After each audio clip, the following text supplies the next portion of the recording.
How's it going, everybody? This is Dominic Minchella. I am the Kansas City Chiefs beat writer on SI and the host of the Kansas City Chiefs Insider Podcast. Thank you guys so much for stopping in today. We've got a couple topics that we're going to cover on today. But as we know, today is the beginning of Kansas City Chiefs 2025 training camp. Ladies and gentlemen, the day that everyone has been waiting for has finally arrived. And what a way to end off the quote-unquote off season, at least before training camp became the main priority for the franchise. You extended multiple players, and one of which, the last guy that they got done an extension for, is a topic of conversation today. Defensive end George Karlaftis. Man, what an off season for Karlaftis.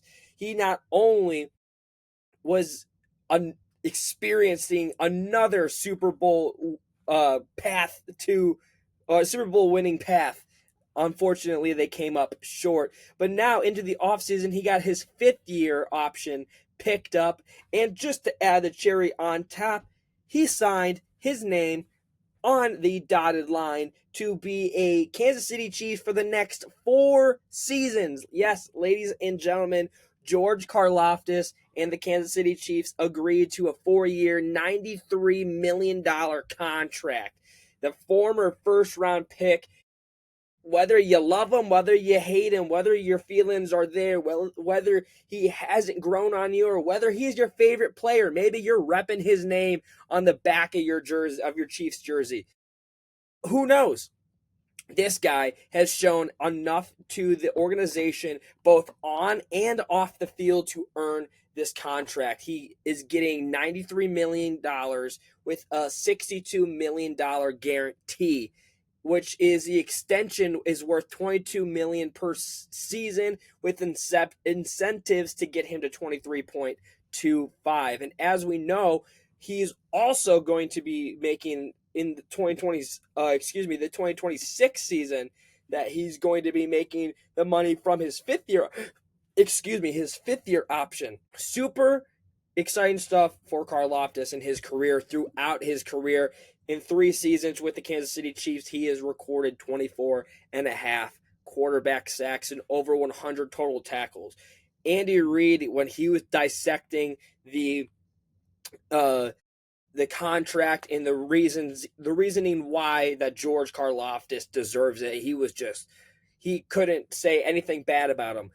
Furious George is a nickname given to him not just by the faint of heart. He earned it. When he's out there on that field, he is aggressive. Now, they also extended Trey Smith, offensive guard, which helps solidify the offensive line, which is going to be a huge topic area throughout the entirety of training camp. While it might not be the right guard area where Trey Smith seemingly holds down for the next 4 seasons, or the center position where Creed Humphrey has that on lockdown, it's going to be a majority on the left side of the offensive line, with the left guard battle being held between Kingsley Suamataia and Mike Caliendo, and then Josh Simmons versus Jalen Moore at the left tackle position. While I say versus and competing, it's all friendly. They know that the best player is going to get the job in order to help the team win. And head coach Andy Reid, he even dissected that, is going to go to the better player that they have shown, just because there is seniority, so to say, for some of these players that doesn't guarantee you a starting position. Sure, you could be a part of the depth, but it does not guarantee you the starting role. But that is the topics that I wanted to cover, at least beforehand. Now, I want to talk about the overall expectations for training camp. So as we know, there's a lot to dissect, and we have broken down multiple players throughout the last month or so, talking about the expectations individually throughout the entirety of the regular season. But ladies and gentlemen, the revenge tour, quote unquote, that starts now. Training camp is the time to put the puzzle pieces together, put the building blocks towards another Super Bowl contending season for the Kansas City Chiefs. And I think that while it is training camp is a long period, I would like to see and hope that the Kansas City Chiefs enter this training camp with more fire than they did last season. We've already heard about it this offseason by Patrick Mahomes. They were very much expected to win last season, expecting to always be on top. They played with immense amount of pressure. Patrick Mahomes said that he and the rest of the franchise, they just want to go back out there and start having fun. And if they were having fun from 2020 on in their Super Bowl championship winning dynasty, I think that the rest of the AFC and the NFL as a whole should be worrisome that the Kansas City Chiefs are focused on having fun rather than revenge. Some are focused on revenge, some are having fun.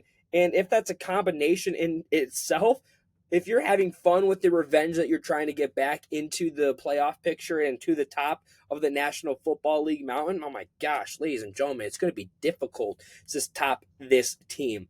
I am very looking much forward to seeing how our rookies progress, whether it be first rounder Josh Simmons. I know that there's a lot of things surrounding him this offseason in hopes that he can not only become the starting left tackle, but also recover from his left knee injury that even made him a Kansas City Chiefs. He almost fell out of the first round. Whether it's Simmons or the 7th round pick in Brashard Smith, a guy who has a Swiss Army knife type tactic to him. He could beat you with his legs. He has experience as a wide receiver. He's fast on the ground game. He's explosive. Wow, they all have stuff to learn.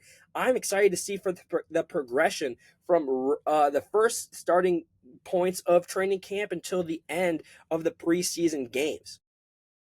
Another thing that I'm fully expecting to see in this the entirety of the training camp is Travis Kelce to be on a different level. And I'm talking about a different level in focus, a different level to see the majority of this offseason leading up to training camp was dissecting from the analyst standpoint that he has lost weight. Has he does he have enough to get himself with one more season? Is he going to show a lot to where us as analysts and fans watching around the world see that his progression, he's moving really well? Is this the end of Travis Kelce? We're not going to be able to know until the end of the 2025 campaign. As we know, he's focused on this season. He's taken the hiatus from New Heights. I'm fully expecting, ladies and gentlemen, Travis Kelce is going to be a problem from the minute that he steps into St. Joseph. In the minute that he heads to Kansas City, that he heads to Sao Paulo, Brazil with the franchise to take on the Los Angeles Chargers. I am fully excited to see what is going to be the process of what could be the final documented NFL career for veteran Travis Kelce. With that being said, though, let me know what you guys think throughout training camp. I will be giving you updates as we go on. A lot of quarterback dissections, rookie talks, undrafted free agent discussions, as well as some veterans who are coming back into the system and hoping that they can once again light a fire under themselves. And let's see the Kansas City Chiefs make it back to the top of the AFC West, to the top of the AFC as a whole, and at the top of the National Football League. That being said, ladies and gentlemen, as always, you can follow me over on X at Dom Minchella. You're not going to want to miss anything I post and repost every single day, from breaking stories to normal stories to everything insider you want to know about the Kansas City Chiefs. You can find me over there. If you don't want to follow me, you can follow our page at KC Chiefs on SI, where all of our talented writers' stories,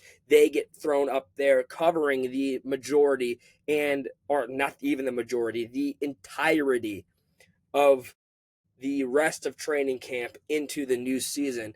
As always, ladies and gentlemen, I am your Kansas City Chiefs beat writer on SI, Dominic Minchella. I'll see you soon. Be kind to one another. I'll see you tomorrow.